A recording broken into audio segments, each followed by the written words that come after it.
밤에 자고 일어나도 피곤하고 손발은 늘 차고 왜 이렇게 내 몸이 예전 같지 않을까 싶을 때 누구보다 내가 나를 걱정하게 됩니다. 하루에 물도 많이 마시고 약도 잘 챙겨 먹고 있는데 몸은 여전히 무겁고 피부는 푸석하고 비타민도 열심히 먹는데 왜 효과가 없는 걸까요? 그 이유는 바로 체액 부족, 즉 몸속 수분의 질이 무너졌기 때문입니다. 이 영상을 보시는 분이라면 이런 증상이 있으셨을지도 모릅니다.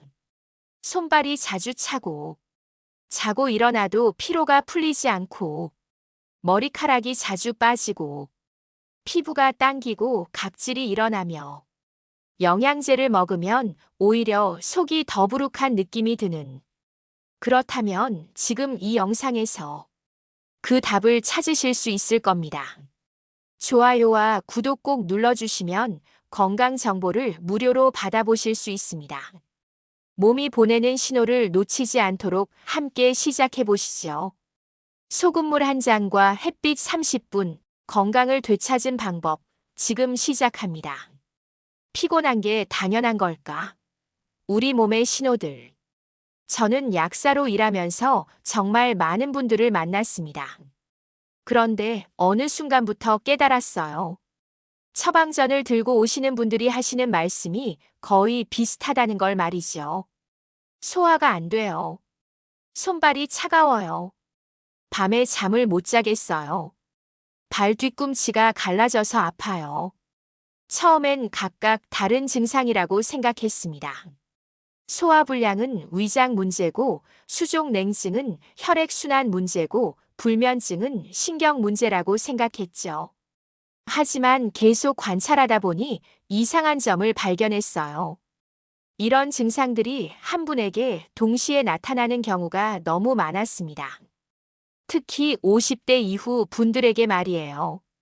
그래서 저는 의문을 가지기 시작했어요. 이 모든 증상들이 혹시 하나의 원인에서 출발하는 건 아닐까? 어느 날 김순자 할머니가 약국에 오셨습니다. 70대 중반이신데 얼굴색이 참 안 좋으셨어요. 약사님, 저 요즘 너무 피곤해요. 아침에 일어나도 개운하지 않고 밥 먹으면 체하고 발은 차갑고. 순자 할머니의 말씀을 들으며 저는 문득 깨달았습니다. 이 모든 증상들의 공통점이 바로 몸속 물, 체액 부족이라는 걸 말이죠. 우리 몸을 한번 생각해 보세요. 태어날 때는 체액이 90%였습니다. 젊을 때는 70%죠. 그런데 나이가 들면서 점점 줄어들어요. 노년기에는 50% 이하로 떨어집니다.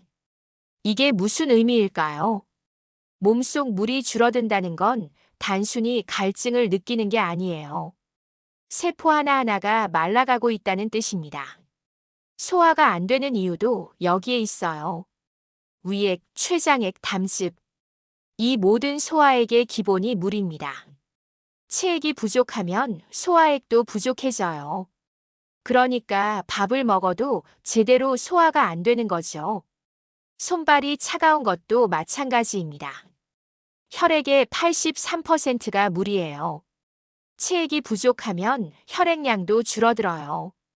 그러면 심장에서 손끝, 발끝까지 충분한 혈액을 보내기 어려워집니다. 불면증은 어떨까요? 체액이 부족하면 체온 조절이 잘 안 돼요. 밤에 몸이 차가워지거나 반대로 열이 나서 잠을 못 자는 거죠. 발 뒤꿈치가 갈라지는 것도 똑같은 원리입니다. 피부 세포의 수분이 부족하니까 건조해지고 갈라지는 거예요. 저는 순자 할머니에게 말씀드렸어요. 할머니, 이 모든 증상들이 사실 하나의 원인에서 나오는 것 같아요. 몸속 물이 부족한 거죠. 순자 할머니가 의아한 표정을 지으셨습니다. 그럼 물을 많이 마시면 되는 거 아닌가요? 저는 고개를 저었어요. 여기서 중요한 걸 놓치고 계시는 거죠.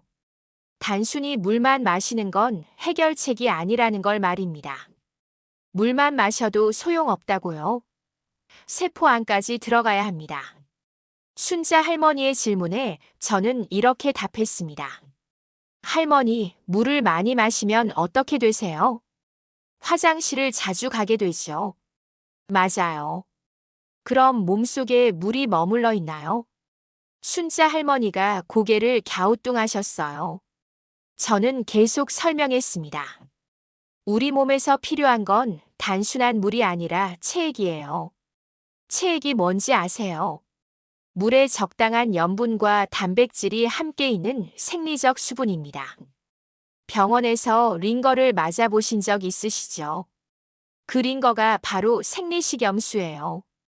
0.9% 농도의 소금물입니다. 왜 병원에서 물을 주지 않고 소금물을 줄까요? 물은 혈관에 들어가도 금방 빠져나가지만 소금물은 체액으로 변해서 몸속에 머물러 있거든요. 마른 스펀지에 물을 부으면 어떻게 될까요? 물이 스며들긴 하지만 짜면 다 빠져나가요. 하지만 비눗물을 부으면 어떨까요? 물과 비누가 결합해서 스펀지 안에 오래 머물러 있어요. 우리 몸도 마찬가지입니다. 물만 마시면 혈관을 통해 들어왔다가 신장에서 걸러져서 소변으로 나가요. 하지만 적당한 염분이 있으면 세포 안까지 들어가서 머물러 있을 수 있어요. 그래서 물만 계속 마시는 분들을 보면 안타까워요. 하루 종일 물 마시고 화장실 가고 물 마시고 화장실 가고 이렇게 해서는 체액이 늘어나지 않아요. 오히려 몸속 염분이 빠져나가서 체액은 더 줄어들게 되죠. 순자 할머니가 놀란 표정으로 물으셨어요.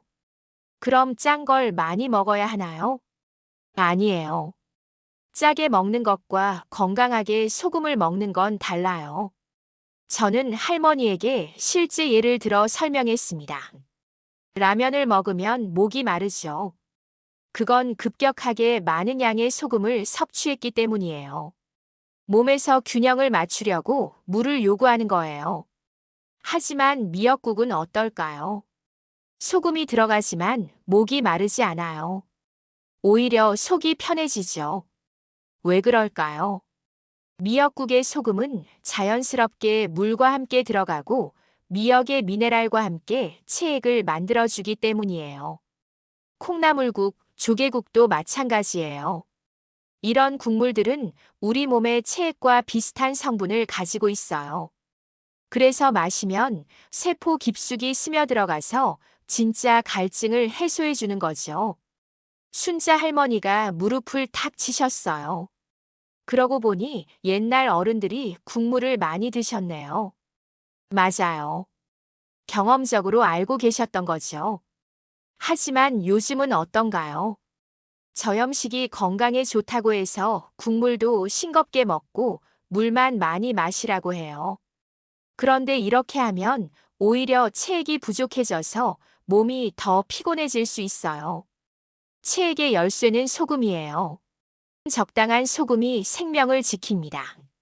순자 할머니와 대화를 나누며 저는 많은 분들이 오해하고 있는 부분을 발견했어요. 바로 소금에 대한 잘못된 인식이었습니다. 할머니, 평소에 국물 음식을 얼마나 드세요? 요즘은 별로 안 먹어요. 의사 선생님이 짜게 먹지 말라고 하셔서. 이런 답변을 들을 때마다 저는 안타까웠어요. 짜게 먹는 것과 건강하게 소금을 먹는 것은 완전히 다른 이야기거든요. 제가 약사로 일하면서 관찰한 바로는 지나치게 저염식만 고집하는 어르신들이 오히려 더 많은 문제를 겪으시더라고요. 혈액량이 부족해져서 손발이 차가워지고 혈압이 떨어져서 어지러움을 느끼시는 거죠. 우리 몸에서 소금의 역할을 한번 생각해 보세요. 소금은 단순히 맛을 내는 조미료가 아니에요. 생명을 유지하는 필수 성분입니다. 혈액의 염분 농도는 0.9%로 일정하게 유지되어야 해요. 이보다 높아지거나 낮아지면 세포가 제대로 기능하지 못해요. 그래서 우리 몸은 염분 농도를 맞추기 위해 끊임없이 조절하고 있어요. 문제는 어떤 형태의 소금을 먹느냐예요. 라면, 과자, 가공식품에 들어있는 소금은 급격하게 혈중 염분 농도를 올려요. 그러면 몸에서 이를 희석시키려고 물을 요구하죠. 그래서 목이 마르고 붓게 되는 거예요. 하지만 자연스러운 국물 속의 소금은 어떨까요? 콩나물국을 끓일 때 들어가는 소금, 미역국에 들어가는 소금. 이런 소금들은 다른 영양 성분과 함께 천천히 흡수됩니다. 그래서 혈중 염분 농도가 급격히 변하지 않아요. 더 중요한 건 이런 국물들이 우리 몸의 체액과 비슷한 성분을 가지고 있다는 점이에요. 단순히 소금과 물만 있는 게 아니라 미네랄, 아미노산, 비타민 등이 함께 들어있어요. 조개국을 생각해 보세요.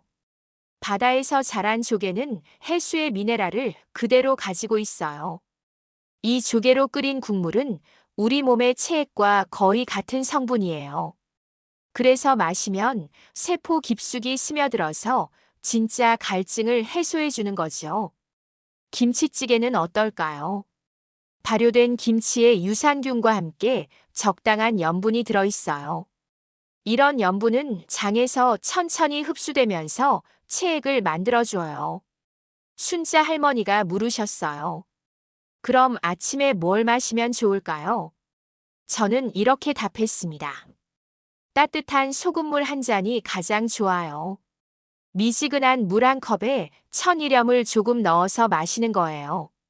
정확한 양은 물 200ml에 소금 1.8g 정도 한 꼬집 넣어서 드셔보세요. 이게 우리 몸의 체액과 같은 농도예요. 아침 공복에 이런 소금물을 마시면 어떻게 될까요? 밤사이 소변으로 빠져나간 체액을 보충해줘요. 위장의 점막을 부드럽게 해주고 소화액 분비를 도와줘요. 그리고 이때부터 몸에서 변화가 시작되어요. 세포 하나하나가 수분을 머금으면서 생기를 되찾기 시작하는 거죠. 하지만 소금물만으로는 충분하지 않아요. 여기에 하나 더 필요한 게 있어요. 순자 할머니에게 아침 소금물 이야기를 해드린 후 저는 또 다른 중요한 이야기를 꺼냈어요. 바로 햇빛에 대한 이야기였습니다. 할머니, 평소에 햇빛을 얼마나 받으세요? 요즘은 별로 안 나가요. 자외선이 몸에 안 좋다고 하니까. 이런 답변을 들을 때마다 저는 안타까웠어요. 자외선을 무조건 피해야 한다는 인식 때문에 정작 우리 몸에 꼭 필요한 햇빛까지 차단하고 있는 거죠. 제가 약사로 일하면서 관찰한 바로는 햇빛을 거의 받지 않는 분들이 만성 피로를 더 많이 호소하시더라고요. 특히 겨울철에 심해지는 우울감, 무기력감도 햇빛 부족과 관련이 깊어요. 햇빛이 우리 몸에 미치는 영향을 설명해 드릴게요. 햇빛을 받으면 피부에서 비타민 D가 만들어져요. 이 비타민 D는 단순히 뼈 건강만을 위한 게 아니에요. 비타민 D는 우리 몸의 면역세포를 활성화시켜요. 감기, 독감 같은 바이러스 질환을 예방하는 데 중요한 역할을 하죠. 또한 근육의 수축과 이완을 도와서 만성 피로를 해소해 주기도 해요. 더 놀라운 건 비타민 D가 체지방 분해에도 관여한다는 점이에요. 햇빛을 충분히 받는 사람들이 같은 식사를 해도 살이 덜 찌는 이유가 여기에 있어요. 염증 제거 효과도 있어요. 관절염, 근육통 같은 만성 염증성 질환이 있는 분들이 햇빛을 받으면 증상이 완화되는 경우가 많아요. 그런데 가장 중요한 건 햇빛이 우리 몸의 생체 리듬을 조절한다는 점이에요.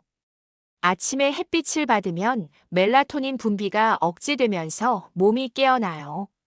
그리고 14시간 후에 다시 멜라토닌이 분비되면서 자연스럽게 잠이 와요.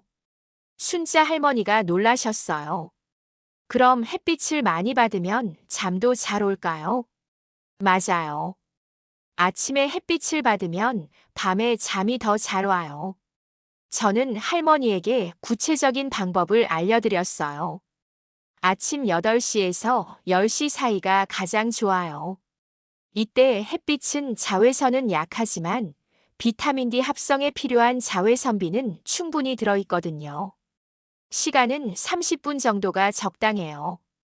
너무 오래 받으면 피부에 무리가 가고 너무 짧으면 효과가 없어요. 그리고 중요한 건 직접 피부에 햇빛이 닿아야 한다는 점이에요. 유리창 너머로 받는 햇빛은 효과가 없어요. 유리가 비타민 D 합성에 필요한 자외선비를 차단하기 때문이에요. 그래서 창문 옆에 앉아 있는 것보다는 밖으로 나가는 게 좋아요. 할머니, 아침에 소금물 한 잔 마시고 밖으로 나가서 30분 정도 산책해 보세요. 순자 할머니가 의아한 표정을 지으셨어요. 그냥 산책하는 거예요. 아니에요. 특별한 산책이에요. 제가 권하는 건 단순한 산책이 아니라 의도적인 햇빛 노출이에요. 팔을 걷어 올리고 얼굴을 햇빛 쪽으로 향하고 천천히 걸으면서 햇빛을 받는 거예요. 이렇게 하면 어떤 변화가 일어날까요? 아침에 마신 소금물이 체액을 채워주고 햇빛이 세포를 활성화시켜줘요. 두 가지가 합쳐지면서 몸 전체가 깨어나는 느낌을 받을 수 있어요. 실제로 이런 루틴을 시작한 분들이 저에게 하는 말이 있어요. 약사님, 3일 만에 몸이 가벼워졌어요. 아침에 일어나는 게 이렇게 개운할 수 있는 줄 몰랐어요. 하지만 여기서 끝이 아니에요. 체액과 햇빛만으로는 완전하지 않아요. 체액을 몸속에 오래 머물게 하려면 또 다른 중요한 요소가 필요해요. 마치 물탱크 같은 역할을 하는 게 필요한 거죠. 그게 바로 단백질이에요. 우리 몸의 세포 간질액은 단백질 구조 속에 저장되어요. 단백질이 있어야 체액을 담아둘 수 있는 그릇이 생기는 거죠. 제가 약대에서 배운 걸 설명해 드릴게요. 우리 몸의 세포는 물에 둘러싸여 있어요. 이 물을 세포 간질액이라고 해요. 그런데 이 간질액이 그냥 물이 아니라 단백질과 결합된 형태로 존재해요. 콜라겐, 엘라스틴, 히알루론산 같은 단백질들이 스펀지처럼 물을 흡수해서 보관해요. 그래서 단백질이 충분하면 체액이 세포 사이에 오래 머물러 있을 수 있어요. 하지만 단백질이 부족하면 어떻게 될까요? 아무리 물을 마시고 소금물을 마셔도 체액이 금방 빠져나가요. 물을 담을 그릇이 없는 거죠. 순자 할머니가 물으셨어요. 그럼 고기를 많이 먹어야 하나요? 꼭 고기가 아니어도 돼요. 중요한 건 매 끼니마다 단백질을 섭취하는 거예요. 우리 몸의 단백질은 매일 분해되고 재합성되어요. 그래서 하루 한 끼만 단백질을 먹는 것보다는 매 끼니마다 조금씩 먹는 게 더 효과적이에요. 아침에는 계란이 좋아요. 계란의 단백질은 우리 몸에서 활용하기 쉬운 형태예요. 특히 달걀 흰자에 있는 알부민은 혈액 속에서 수분을 붙잡아주는 역할을 해요. 점심에는 생선이 어떨까요? 생선의 단백질에는 타우린, 아르기닌 같은 아미노산이 풍부해요. 이런 아미노산들은 혈관을 확장시켜서 혈액순환을 도와줘요. 저녁에는 콩 요리가 좋아요. 두부, 된장찌개, 콩나물국. 콩의 단백질은 소화가 쉽고 이소플라본 같은 성분이 항염 효과도 있어요. 순자 할머니가 걱정스러운 표정을 지으셨어요. 그런데 나이가 들면 고기가 잘 안 넘어가요. 그럴 땐 국물로 드시면 돼요. 제가 권하는 건 국물 속의 단백질이에요. 사골국, 곰탕, 삼계탕 같은 국물들은 단백질이 이미 분해된 상태로 들어있어요. 그래서 소화가 쉽고 흡수도 빨라요. 특히 콜라겐이 풍부한 국물들이 좋아요. 콜라겐은 우리 몸의 간질액을 구성하는 주요 단백질이거든요. 닭발, 족발, 갈비탕 같은 음식들이 콜라겐이 많아요. 하지만 여기서 중요한 건 국물만 마시는 게 아니라 건더기도 함께 먹는 거예요.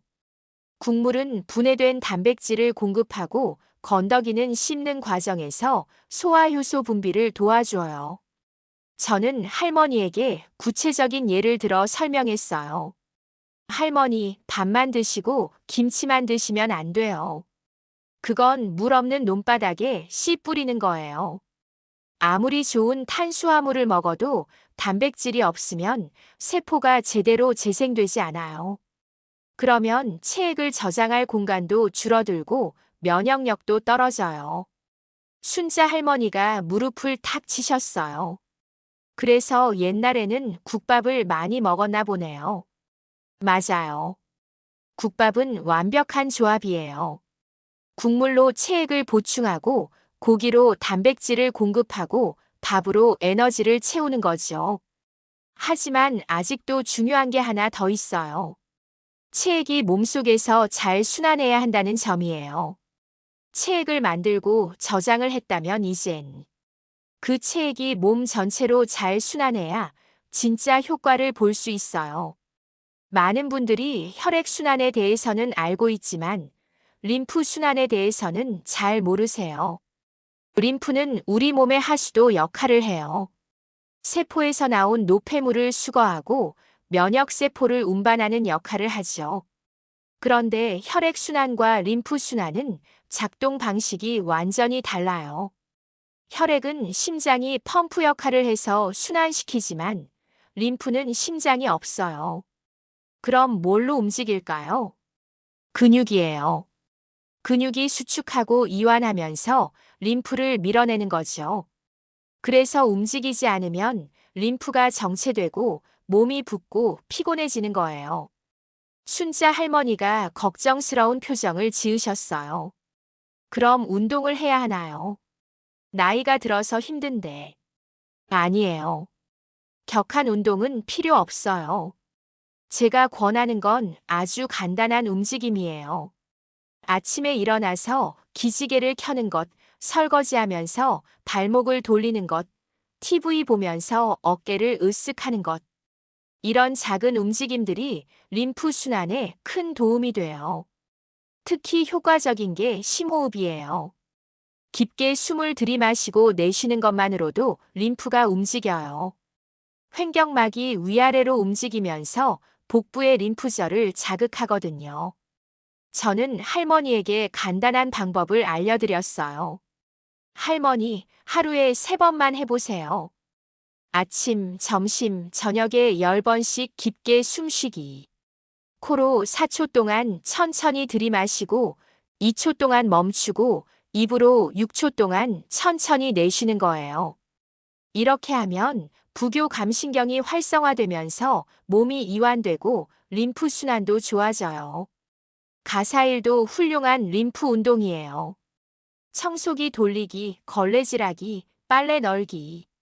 이런 일상적인 움직임들이 전신의 근육을 골고루 사용하게 해줘요. 걷기는 어떨까요? 림프 순환에 가장 좋은 운동이에요. 발바닥이 지면을 밀어내면서 다리 전체의 림프가 위로 올라가요. 하루 30분만 걸어도 림프 순환이 크게 개선돼요.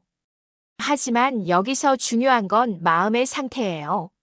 스트레스를 받으면 교감신경이 과도하게 활성화되어서 림프 순환이 저해돼요.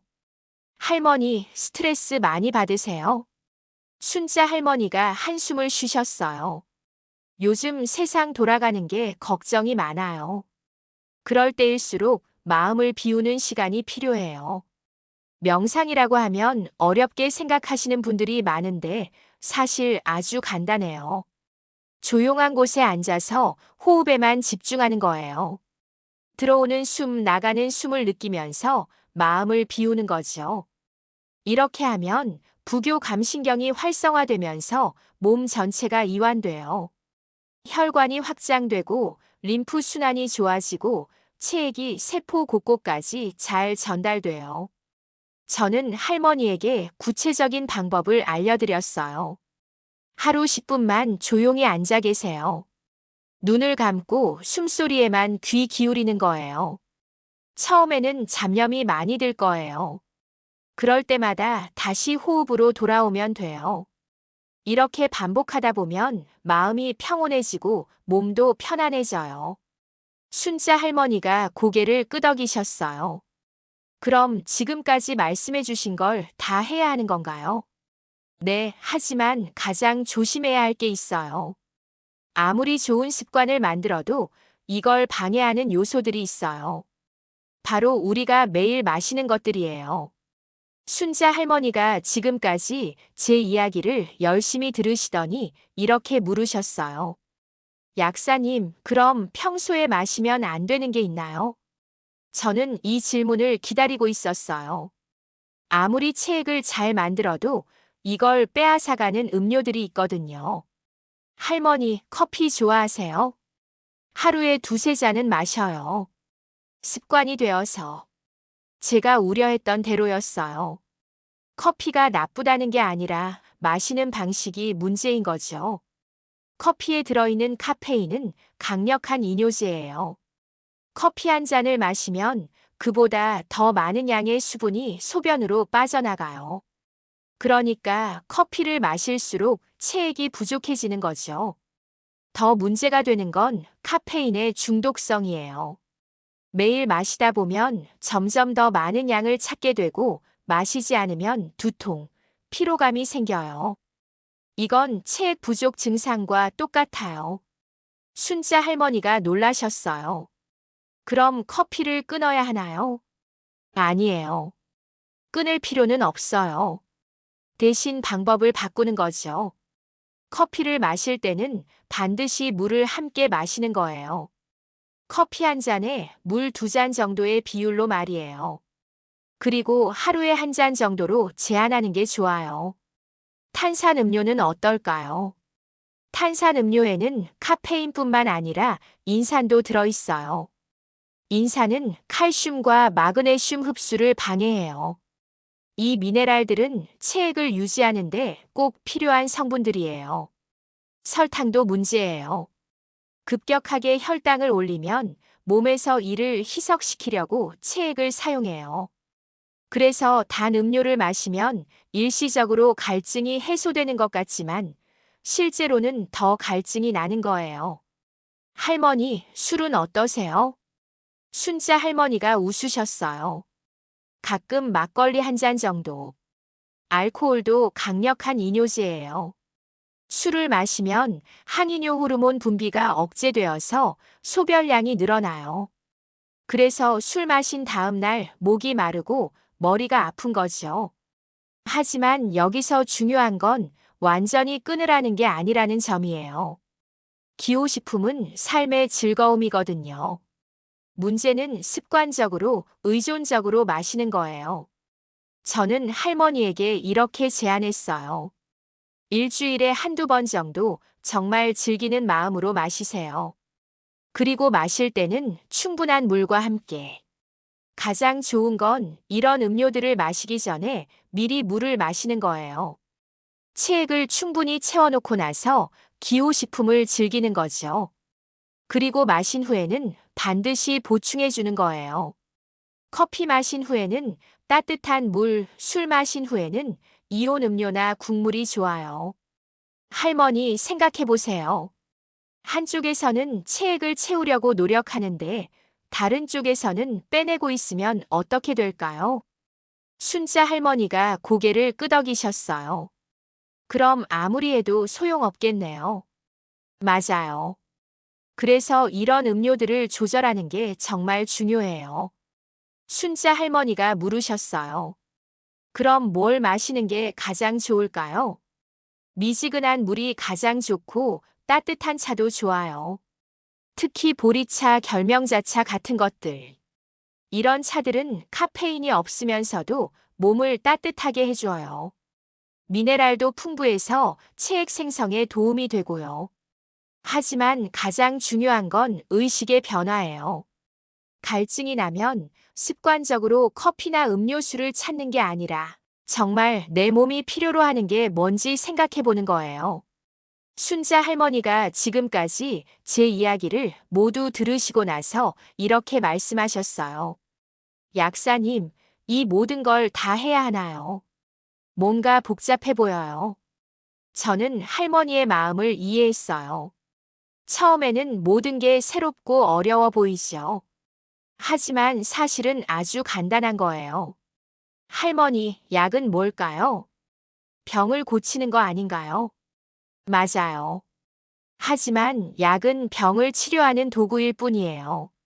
삶을 바꾸지는 못해요. 제가 약사로 일하면서 깨달은 가장 중요한 진실이에요. 약은 증상을 완화시켜주지만 근본적인 원인을 해결해주지는 않아요. 반면에 습관은 삶 자체를 바꿔요. 매일 피로감 때문에 피로회복제를 먹는 것과 매일 아침 소금물을 마시고 햇빛을 받는 것. 어느 쪽이 더 근본적인 해결책일까요? 소화불량 때문에 소화제를 먹는 것과 매 끼니 따뜻한 국물과 함께 단백질을 섭취하는 것. 어느 쪽이 장기적으로 더 도움이 될까요? 불면증 때문에 수면제를 먹는 것과 아침에 햇빛을 받고 저녁에 명상하는 것. 어느 쪽이 더 자연스러운 치료법일까요? 순자 할머니가 고개를 끄덕이셨어요. 그럼 지금부터 시작하면 되는 건가요? 네, 하지만 한꺼번에 다 하려고 하지 마세요. 저는 할머니에게 단계별 방법을 알려드렸어요. 첫째 주에는 아침 소금물부터 시작하는 거예요. 매일 아침 일어나서 미지근한 물 한 컵에 천일염을 조금 넣어서 마시는 거죠. 둘째 주에는 햇빛 산책을 추가하는 거예요. 소금물 마시고 30분 후에 밖으로 나가서 30분 정도 걷는 거예요. 이때 팔을 걷어 올리고 얼굴을 햇빛 쪽으로 향하는 걸 잊지 마세요. 셋째 주에는 식사를 바꿔보는 거예요. 매 끼니 따뜻한 국물과 단백질을 함께 드시는 거죠. 아침에는 계란, 점심에는 생선, 저녁에는 콩 요리 이런 식으로 말이에요. 넷째 주에는 움직임과 호흡을 추가하는 거예요. 하루 3번 심호흡하기, 가벼운 스트레칭, 10분 명상. 이런 것들을 일상에 자연스럽게 녹여내는 거예요. 할머니, 3일만 해보세요. 몸이 달라지는 걸 느끼실 거예요. 순자 할머니가 의아한 표정을 지으셨어요. 3일만으로도 달라져요. 네, 체액이 채워지면 몸이 바로 반응해요. 실제로 이런 방법을 시작한 분들이 저에게 가장 많이 하는 말이 있어요. 약사님, 첫날부터 느껴져요. 아침에 일어나는 게 이렇게 개운할 줄 몰랐어요. 두 번째로 많이 하는 말은 소화가 이렇게 잘 될 줄 몰랐어요. 왜요? 체액이 충분해지면 소화액 분비가 원활해지거든요. 세 번째는 밤에 잠이 잘 와요입니다. 하루 종일 햇빛을 받고 적당히 움직이면 자연스럽게 멜라토닌이 분비되어서 깊은 잠에 들 수 있어요. 한 달 후에는 더 큰 변화를 느끼실 거예요. 손발이 따뜻해지고 피부가 촉촉해지고 면역력이 좋아져요. 감기도 덜 걸리고 상처도 빨리 아물어요. 순자 할머니가 눈을 반짝이셨어요. 정말 그럴까요? 할머니, 우리 몸은 정직해요. 좋은 걸 주면 좋은 반응을 보여줘요. 체액이 채워지면 몸에서 이렇게 말해요. 이제 괜찮다. 나는 살 수 있다. 세포 하나하나가 생기를 되찾으면서 젊음을 되찾기 시작하는 거죠. 하지만 가장 중요한 건 꾸준함이에요. 하루 이틀에서는 의미가 없어요. 매일매일 조금씩이라도 지속하는 게 중요해요. 할머니, 약속해 주세요. 3일만 해보시고 변화가 느껴지면 댓글로 알려주세요. 순자 할머니가 환하게 웃으셨어요. 약속할게요. 정말 제 인생이 달라질까요? 네, 분명히 달라질 거예요. 그리고 정말로 3일 후 순자 할머니에게서 연락이 왔어요. 약사님, 정말 달라졌어요. 아침에 일어나는 게 이렇게 개운할 줄 몰랐어요. 소화도 잘 되고 밤에 잠도 잘 와요. 이런 작은 변화가 인생을 바꿀 수 있을까 의심스러우시다면 한 번만 시도해 보세요. 그리고 여러분도 댓글로 이야기 남겨주세요. 정말 제 인생이 달라졌습니다. 그렇게 말하는 날이 분명 올 겁니다.